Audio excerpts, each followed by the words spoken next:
phone number here, if you want to get in, 713-212-5950.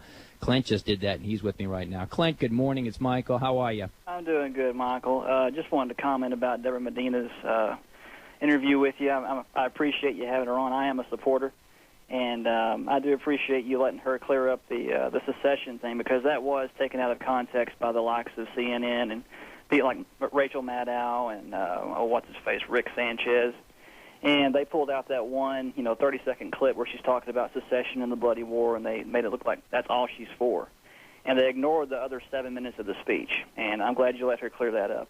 And I just wanted to say that, yes, she doesn't have the experience people would like her to have, but, like she said, think about Ronald Reagan. No experience before he became governor. Think about George W. Bush, whether you love him or hate him. No experience whatsoever before he became governor. And I think if you look at her, what she says consistently, she knows a whole lot more about the role of government than our elected leaders do. And I think that's what makes her appeal to me so much.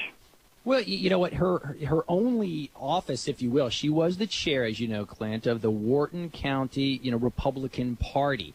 Yeah. She worked a lot with Ron Paul. You bring up, you're right. You look at, you look at Ronald Reagan. He was an actor before he became governor, and bam. You look at Schwarzenegger. You look at Obama. Obama, what? He was a junior senator from Illinois. Bam, look where he is right now. How much, though?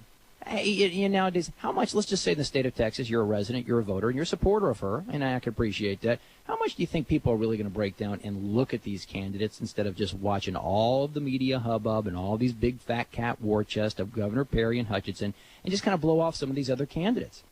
Well, I think it's actually, you can call it a steamroller made of money. If we, the people, allow the steamroller made of money to come steamroll over us, yeah, she's not going to have a chance. But if we actually look at what the role of government should be, and if we care about the direction our country and our state is going, I mean, we have to hold our country, our federal government accountable at the state level, first of all.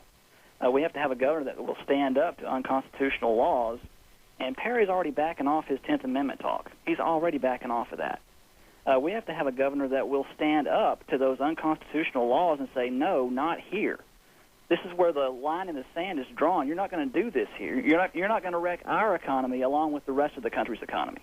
We're not going to do cap and trade. We're not going to do your health care bill. We got to have a governor that stands up to that stuff. And if people realize that, if the media will, print a few things or, get her on some more radio shows to get that message out, I think she will have a chance. And I think people will say, hey, Rick Perry may not be the guy for us. He kind of has a moderate record instead of a conservative record.